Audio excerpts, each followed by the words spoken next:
Hampton Roads. What a treat to be back. What a great opportunity to come back to my old home where I raised my kids for 21 years in the greatest area of Virginia here in Hampton Roads.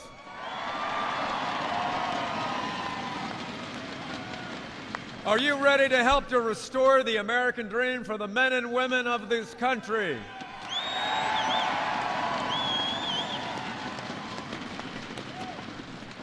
Well, I hope you are. It's going to be great to elect Mitt Romney as President of the United States and George Allen as our next United States Senator.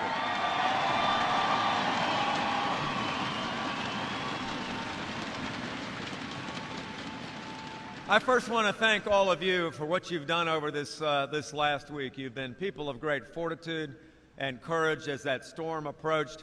First responders in Hampton Roads, Norfolk, Virginia Beach, the Eastern Shore, all over this region did an incredible job in safeguarding the people. Thank you for what you did.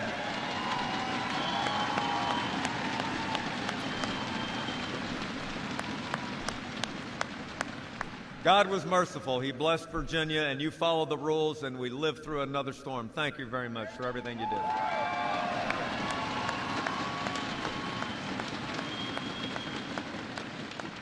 Well, it's an honor to be back to the greatest naval town in all of America, right here in Hampton Roads.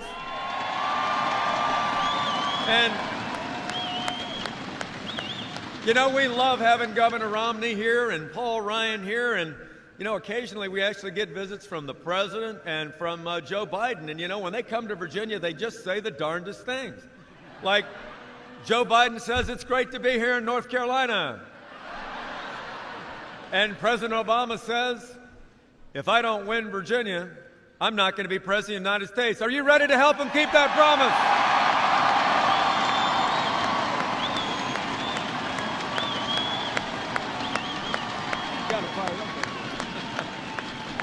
Well, this election really is about one thing. It's a choice. This election is about getting the greatest country on earth, the United States of America, founded here 405 years ago in Virginia Beach at Cape Henry, getting this great country out of debt and back to work and restoring the American dream. There's one candidate with a vision to do that, and that's Mitt Romney. He understands the American dream because he's lived the American dream.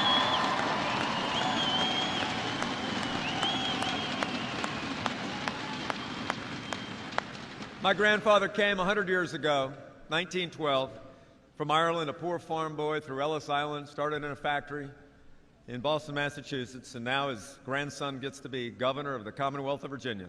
Same job as Patrick Henry. It's a great country. But I can tell you that American dream is under assault by some of the policies coming out of Washington. I hate to say that. But you look at the results right now, 23 million of our fellow citizens that don't have a job or are underemployed because of the policies in Washington. 8% unemployment rate for every month but 2 in the Obama administration. A crushing $16 trillion in debt. $6 trillion added during the course of this presidency, the most by far of any president in the history of the United States. Don't you love the sound of freedom? Let's hear it for the United States Navy.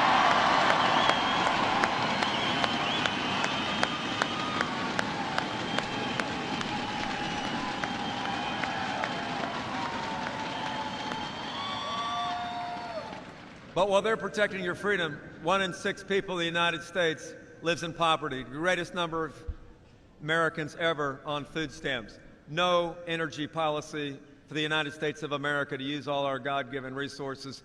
And unfortunately, a crushing reality now that we have the lowest level of new startup businesses and entrepreneurs in America in 35 years. And so we have a choice now. And that choice is to help to restore that great American dream. It's to help to reverse these defense cuts that cut $1 trillion out of the United States military over the next 10 years in a time of war. Mitt Romney will restore the funding for the United States military. President Obama won't. Another reason we need Mitt Romney as president.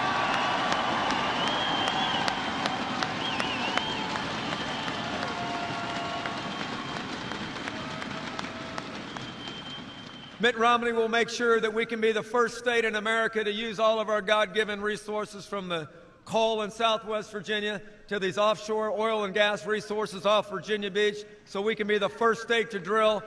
Mitt Romney will do that. President Obama won't. Another reason we need Mitt Romney as president.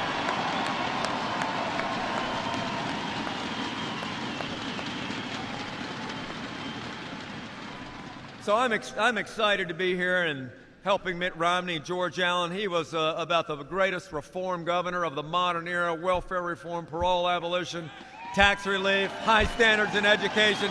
He's going to be a great United States Senator for you and the people of Virginia.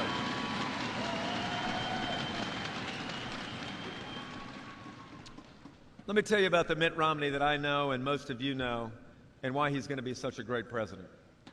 This is a man of great vision.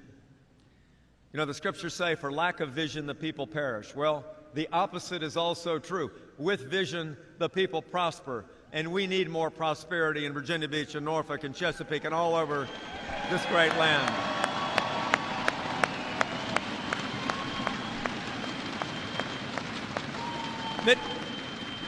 Mitt Romney is a man of incredible faith, a great passion and love for America and the American dream that he's lived. He's got 5 kids, he's got 18 grandkids, he's got a great vested interest in making this country as great as it can possibly be. He's a turnaround specialist. He turned around Massachusetts with a Democratic Congress. He turned around the Olympics. He has turned around countless business to create over 100,000 jobs in his time in private sector. America needs to be turned around to get it back to work and out of debt. That's why we need a turnaround specialist like Mitt Romney as president.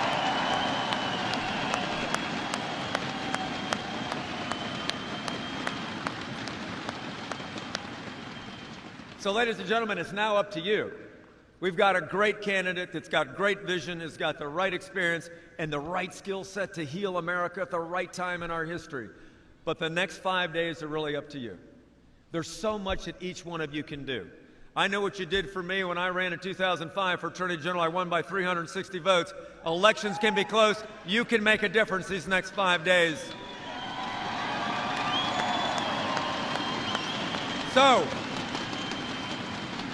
I'm asking you, spend these next 5 days. Mitt Romney's been working tirelessly for 2 years or more to be able to paint a vision of a greater America with energy and debt reduction and tax relief and trade issues and so forth, to be able to paint a picture of a brighter America. But you can make a difference. So I'm asking you to knock on those last doors, make those last phone calls, send out those last emails, talk to your folks at the church on Sunday or the synagogue on Saturday or the water cooler on Monday at work, and tell them that this is a critical time in America and Mitt Romney is the right leader at the right time for the United States of America.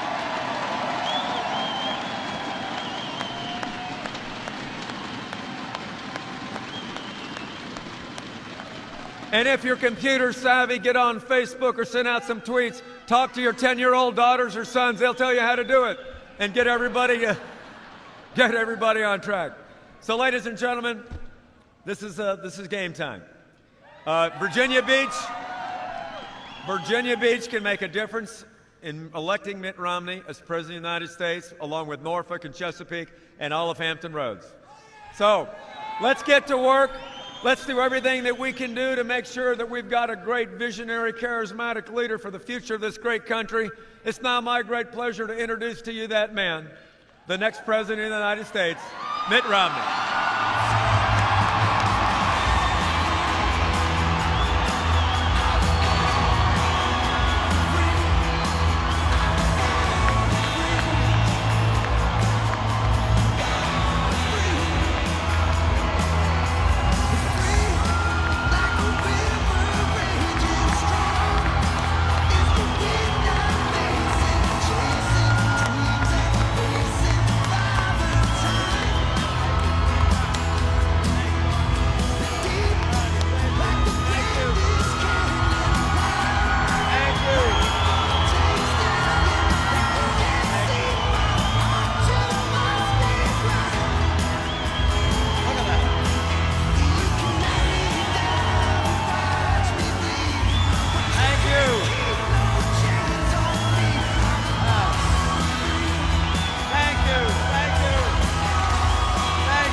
That's quite a Virginia Beach welcome. I won't forget that. I got to tell you, that's really something.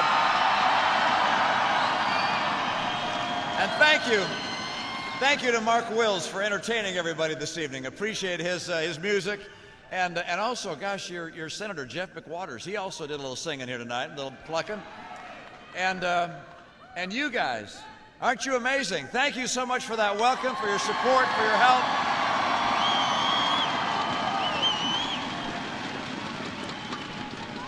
What a terrific governor you have. Everywhere I go, people love Bob McDonnell. What a terrific man. Congratulations on having selected him as your governor.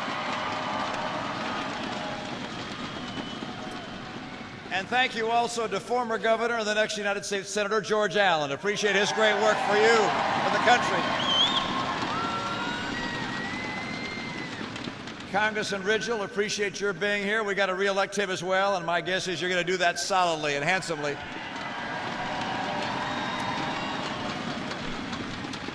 Now, I know we were supposed to be together, was it last Sunday, and then we called everybody or emailed everybody and said, sorry, we can't do it. Obviously, the pending hurricane changed everything, and I guess we just gave you notice yesterday that we were going to be here tonight, and the fact that you've turned out in such a response as this is overwhelming. I appreciate it. It's a great sign. Thank you.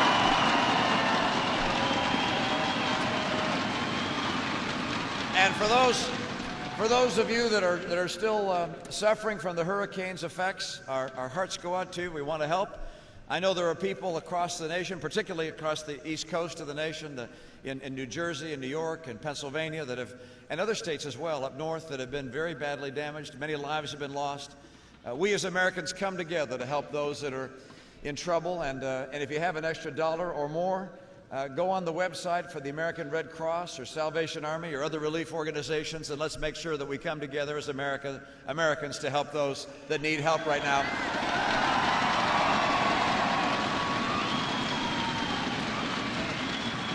Now, I think I know what brings you here. This is an election of consequence. This election matters. All elections matter to some degree. But this one will set the course for America, not just for 4 years, but for a decade or a generation. And that's in part because the president will put us on the path we've been on the last 4 years. He believes in the status quo. And the policies of the last 4 years, in my view, are not the policies America needs for the future. I believe it's time for real change to get America on the right track.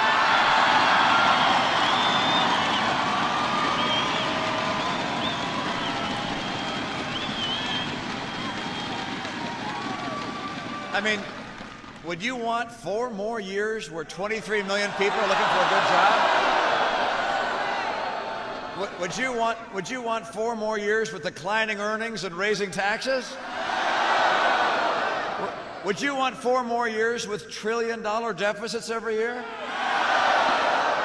How about 4 more years of gridlock in Washington, D.C.? Look, the Obama campaign is out there chanting. I just drove by a group of protesters today, and they were out there chanting 4 more years. We have our own chant. It's 5 more days, all right?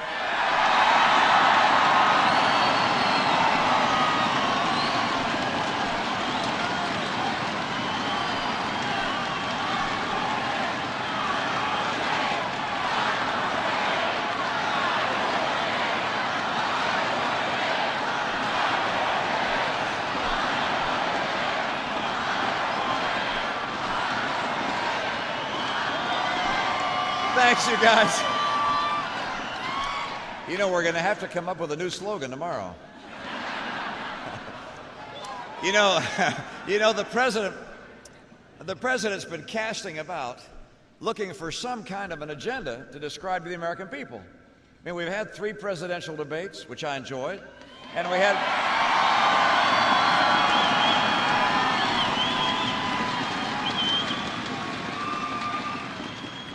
we had a vice presidential debate as well, and I enjoyed that.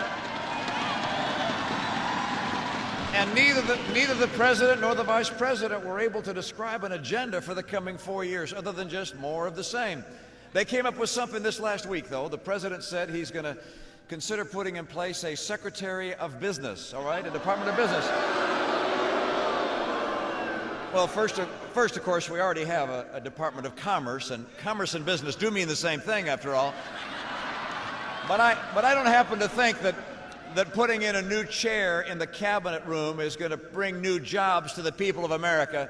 So we got a plan instead to do that. You see, I don't think that what we need is another government bureaucrat that supposedly knows something about job creation. I think it'd be helpful to have a president who actually understands job creation.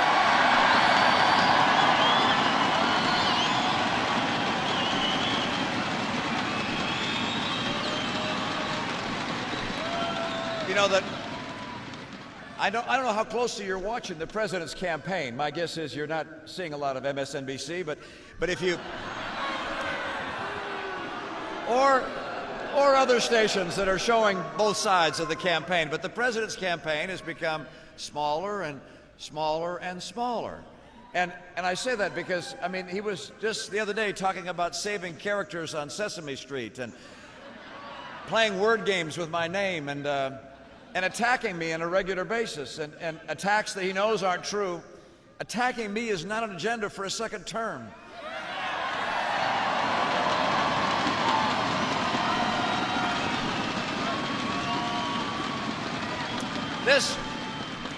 Given what the world faces, our economy facing real challenges, families in America having hard times making ends meet, middle class being crushed, massive debt which threatens our future, jihadists still on the warpath, if you will, and expanding their influence in various parts of the world, competition from places like China that will continue to be tough and even tougher as time goes on. Given these kinds of things, this is no time for small measures.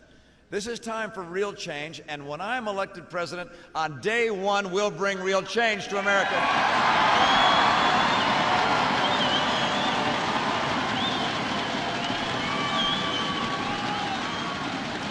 And I have, you may have heard, I've got 5 things that I know will get this economy going. 5 elements, 5 steps that are going to create 12 million jobs, more take-home pay, and by the way, with 12 million more people working and more take-home pay, we'll be able to get more revenue to get us closer to balancing our budget on a faster timetable. And so,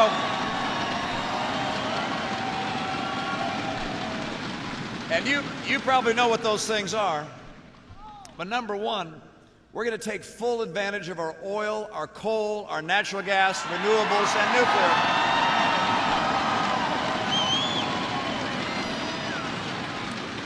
You see, someone figured out how not only to drill into the earth vertically, but how to go in vertically and then horizontally. And by going in horizontally, they can tap into various pockets of oil and gas. And as a result of that, we've got 100 years of natural gas at very low cost.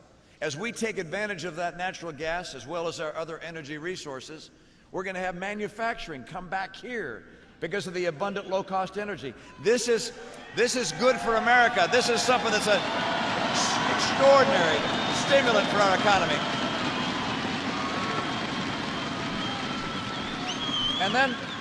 And then because we're the most productive of any major nation on earth, I want to open up more trade, particularly in Latin America. And by the way, if nations cheat in trade and China has not been playing by the rules, we have to call them on the carpet. We can't have people not follow the rules of fair trade. Number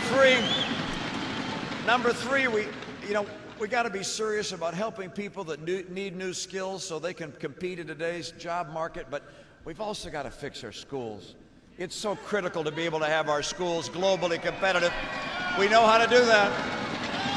We know what it takes. And there are all sorts of studies that are done about how you fix schools. But the key is to make sure that you bring in the best and brightest to be teachers, you compensate them well, you give them an incentive to do the very best job in the classroom. The key is teachers. Number four, this may not be obvious as to why this relates to jobs, but it does, and that's the deficit. If every year we keep spending $1 trillion more than we take in, we're going to find ourselves on the road to Greece. And the people in America who are thinking about risking their life savings to start a business and hire people, or big companies that are thinking of coming here and building new facilities and hiring people, they're not going to do that if they think America is going to face that kind of financial crisis. And so it is essential for us, for many reasons, to finally cut federal spending, to cap it as a percentage of our economy, and get on track to a balanced budget, and I'll do it.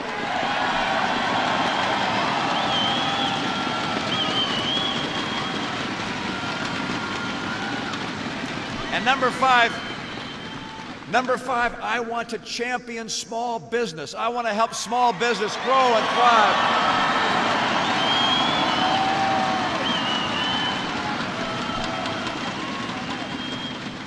And there are important things to do to make that happen. Regulators have to see their job as encouraging small business. We've got to reform our tax code.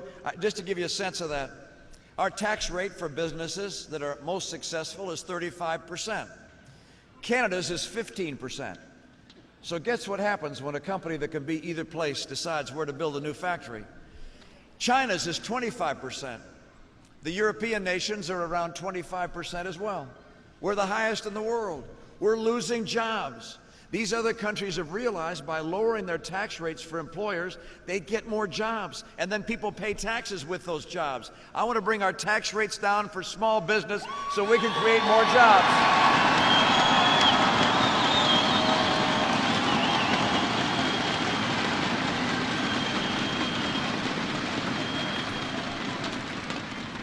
And by the way, the only way we're going to get these 5 things done is by reaching across the aisle and working with people in both parties. I have to be able to get good Democrats and good Republicans together to get this country back on track, and I will.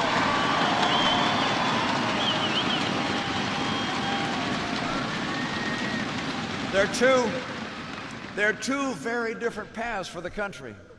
One is the path we're on, the status quo, and the other is one that's represented by change from day one. And you know where they lead. If the president were to be reelected, well, you're going to see $20 trillion in debt and a Greece-like crisis heading into our future. That's if the president's reelected. If instead I get elected, when I get elected, we're going to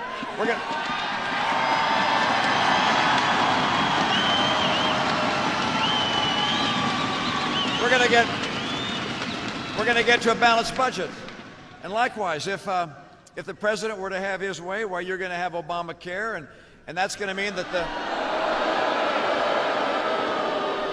That's going to mean $716 billion in cuts to Medicare for our seniors. And it also means that your health insurance, which, by the way, went up $2,500 a year, is going to go up another $2,500 a year because of Obamacare. My own view is this. It is time for us to get rid of Obamacare and return to the American people the right for their own health care.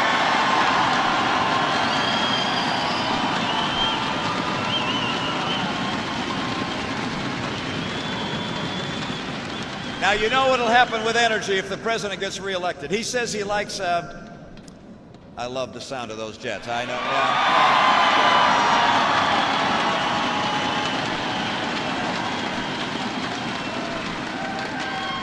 You heard your governor. The president's reelected, you're going to see about $1 trillion in cuts. And that means a smaller Air Force and an older Air Force. Our Air Force is older and smaller than any time since it was founded in 1947. And then, of course, the Navy. The Navy said they need at least 313 ships to be able to fulfill their missions in the world. We're now down to 285. We're headed a heck of a lot lower. Look, I don't believe the Navy is like bayonets and horses, even though I know we use bayonets and they save a lot of lives.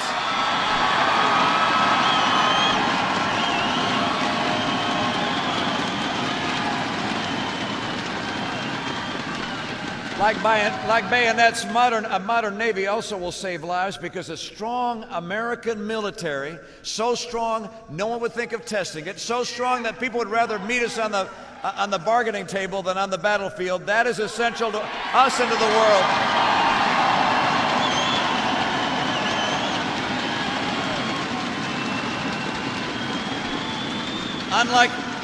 Unlike the president, I'll restore that funding to our military.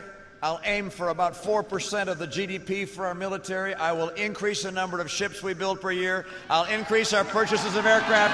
We'll have more troops, not less troops. I believe in a strong military.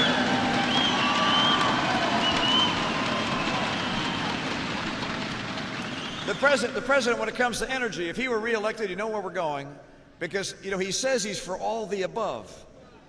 And I couldn't quite figure out what he meant, because, of course, his policies have really crushed coal, and his policies have made it harder to take advantage of our natural gas. His policies have made it harder to get our oil out of the ground. He's cut in half the permits and licenses on federal lands and in federal waters for drilling for oil and gas. And so how can he say he's for all the above? And then I figured it out. He's for all the sources of energy that come from above the ground, all right? And I actually like coal and oil. I also like natural gas. I want to use all these resources, and I will, and we'll get North American energy independence in 8 years.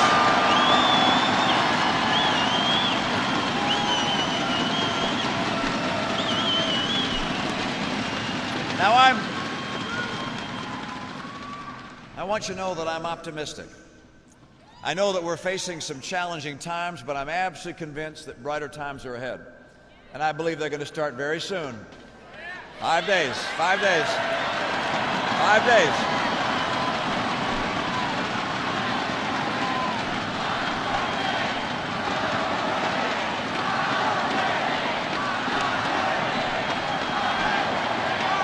And I say that because as I've looked across the country over these last few years and over my lifetime, I've seen in the American people an entrepreneurial, hardworking, energetic, innovative, family-loving, God-fearing people. And I know that at a time like this that the American people will draw on their greatness if they're led by a person who calls on them to do so, to overcome the challenges we have. And part of that stems from my life experience. I was at one point a Boy Scout leader. Any Boy Scout leaders here or Boy Scouters here? Good. And so you know what I mean by a Boy Scout Court of Honor. We were having one of them in a gymnasium. As one of the leaders, I was sitting at the front, at the end of a long Formica table next to a flagpole, the flag on it. And the scoutmaster who was speaking was from Monument, Colorado. And he said that his Boy Scout troop wanted to have a very special flag, so they bought one. They had it flown above the Capitol building. When it came home, they decided that it should go on a space shuttle. So they contacted NASA and said, would you take our flag on a space shuttle? And NASA agreed.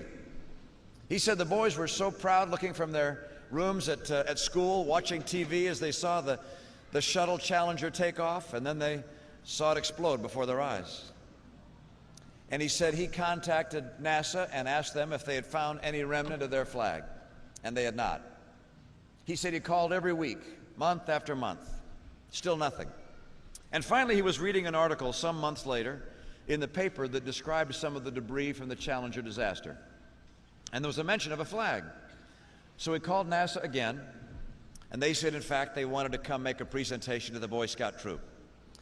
So NASA came and presented the boys with a plastic container, and he said we opened it up, and there was the flag in perfect condition.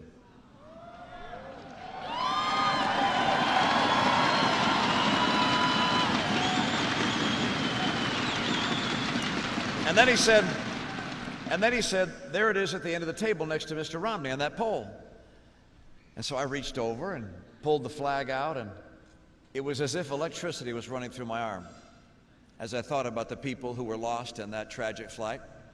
And I thought about the men and women in our space program who put themselves in dangerous path for learning, for knowledge, for us, for America.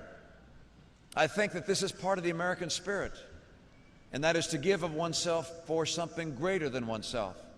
Think of the men and women in our armed forces who give themselves for freedom.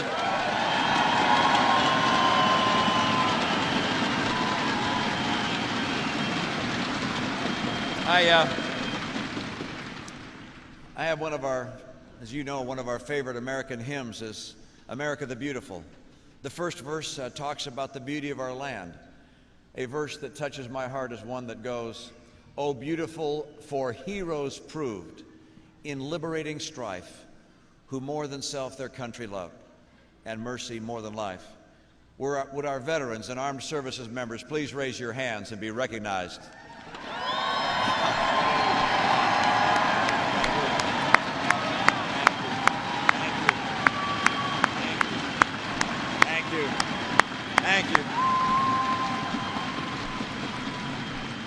There are heroes in other ways. I saw a definition once of a hero. It said a hero doesn't have to be larger than life. You just have to be larger than yourself. I think of my sister Lynn. She has 8 children, and the first 7 of them are married with children of their own. The 8th boy was born Down syndrome. He's now 43. My sister Lynn is in her 70s. Her husband passed away a few years ago. So for 43 years, she's been devoting herself to caring for this son of hers to make sure he has a full and abundant life as much as possible. My sister's a hero to me. I love her.